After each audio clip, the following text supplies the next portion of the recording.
الشیطان بسم اللہ الرحمن الرحیم۔ یہ اللہ پاک نے قرآن اتار دیا، پھر آس پاس لوگ نصیحت کرنے والے بھیج دیے، پھر اللہ پاک خواب میں بھی دکھا دیتے ہیں۔ جیسے اگر جو لوگ قرآن سمجھتے ہیں، یوسف علیہ السلام جو یوسف پارے کے اندر بادشاہ نے خواب دیکھا، 5-10 منٹ کا خواب ہوگا، تو اللہ نے بادشاہ کو 14 سال کی یعنی کہ پلاننگ کی بشارت بتا دی۔ 7 سال فرعونی کے، 7 سال مصر میں قید سالی کے۔ تو گایوں کا خواب اس 2 دفعہ دیکھا تو وہ سمجھ نہیں آئی، پھر یوسف علیہ السلام نے تعبیر بتائی۔ تو قرآن نصیحت کر کے یعنی کہ بتا رہا ہے کیا کرو کیا نہ کرو، لیکن لوگ اندھا دھند بھاگ رہے ہیں، زندگی ان کی کہاں جا رہی ہے ان کو خود نہیں پتہ۔ تو اچانک اللہ کہتا ہے کیونکہ ہم تھوڑی سی پکڑیں گے کہ لوگ ہماری طرف رجوع کریں۔ تو ہم بات کر رہے تھے کہ فیصلے کی کتاب اللہ نے قرآن اتاری، انبیاء علیہ السلام کو بھیجا کہ لوگوں کے امور میں جس میں وہ اختلاف کرتے ہیں اس میں فیصلہ کر دیا جائے۔ اسی طرح پہلے کے قاضی بھی قرآن رکھ کے فیصلہ کرتے تھے، تو ابھی تو وہ آرٹس کے اوپر، انگلش لاء کے اوپر فیصلے ہوتے ہیں کورٹ کے اندر، جو کہ کیونکہ یہ اللہ کی مخلوق ہے، آپ کیوں اپنے سر گناہ لیتے ہیں کہ بھئی یہ لوگوں کے ساتھ کیسی سزا دینی ہے۔ اللہ نے سزائیں بتائی ہوئی ہیں، آپ اپنی سر کسی کو سزا دو گے تو آپ کو قیامت والے دن اس کا حساب دینا پڑے گا۔ آیت سنتے ہیں سورہ جاسیہ کی 8 نمبر کی آیت۔ ہر جھوٹے گناہ گار پر افسوس ہے کہ اللہ کی آیتیں اس کو پڑھ کر سنائی جاتی ہیں، ان کو سن تو لیتا ہے مگر پھر غرور سے ضد کرتا ہے کہ گویا ان کو سنا ہی نہیں، سو ایسے شخص کو دکھ دینے والے عذاب کی خبر سنا دو۔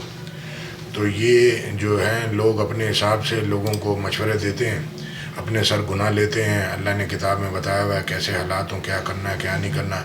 وہ بڑے لوگوں نے نئے لوگوں کے اندر نفرت ڈال دی لوگوں کے بارے میں، تو اب وہ نفرت ان کو لے کے جو ہے وہ جیتے ہیں۔ بیماریاں بھی اسی لیے آتی ہیں بڑھاپے میں کہ اس کی وجہ یہ ہے کہ قرآن، اللہ کہتا ہے جو قرآن پڑھا جائے تو توجہ سے سنو، خاموش رہو تاکہ تم پہ رحم کیا جائے۔ تو جب آپ قرآن نہیں سنیں گے تو ظاہر ہے کسی شیطان آپ کو غلطی کروا دے گا۔ تو بڑھاپے میں تو ویسی بیماریاں کی وجہ یہی ہے، کینسر، ہارٹ کی بیماری، اس کی وجہ یہ ہے کہ قرآن اس نے نہیں سنا، اللہ کی بات نہیں سنی۔ یہ بھی سب سے بڑا گناہ ہے، اللہ کی بات نہیں سنی۔ اللہ کہہ رہا ہے ایسے نہ ہونا جو کہتے ہیں کہ ہم نے اللہ کے حکم سن لیے، در حقیقت سنتے ہی نہیں۔ تو اگر آپ نہیں سنو گے تو آپ کا ہی نقصان ہے۔ آپ کی زندگی اللہ نے دی ہے تو آپ کو صرف بتا سکتے ہیں، چلا نہیں سکتے۔ اللہ چاہے گا تو آپ کو سمجھ میں آئے گی، اللہ نہیں چاہے گا تو نہیں سمجھ میں آئے گی۔ سورہ زمر کی آیت سنتے ہیں 59 کی، اور اللہ فرمائے گا کیوں نہیں میری آیتیں تیرے پاس پہنچ گئیں ہیں مگر تو نے ان کو جھٹلایا اور شیخی میں آ گیا اور تو کافر بن گیا۔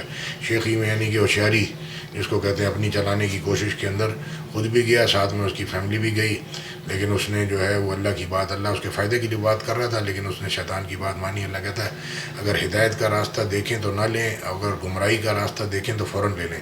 غلط مشورہ کسی کو دو فوراً لے لے گا، صحیح مشورہ دو لے گا ہی نہیں، بولے مجھے سمجھ نہیں آ رہا۔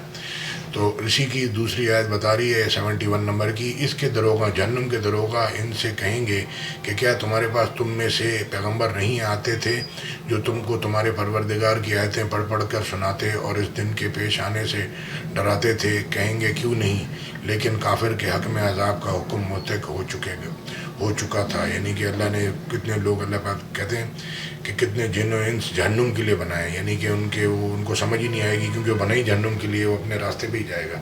آیت میں ساتھ میں اٹیچ کر دوں گا۔ جزاک اللہ خیر، آپ کے فائدے کے لیے بات کر رہے ہیں۔ اگر آپ کو نہیں چاہیے تو کوئی بات نہیں، آپ کی مرضی، نقصان اٹھا لیں دنیاوی اور آخرت بھی۔ جزاک اللہ خیر، السلام علیکم۔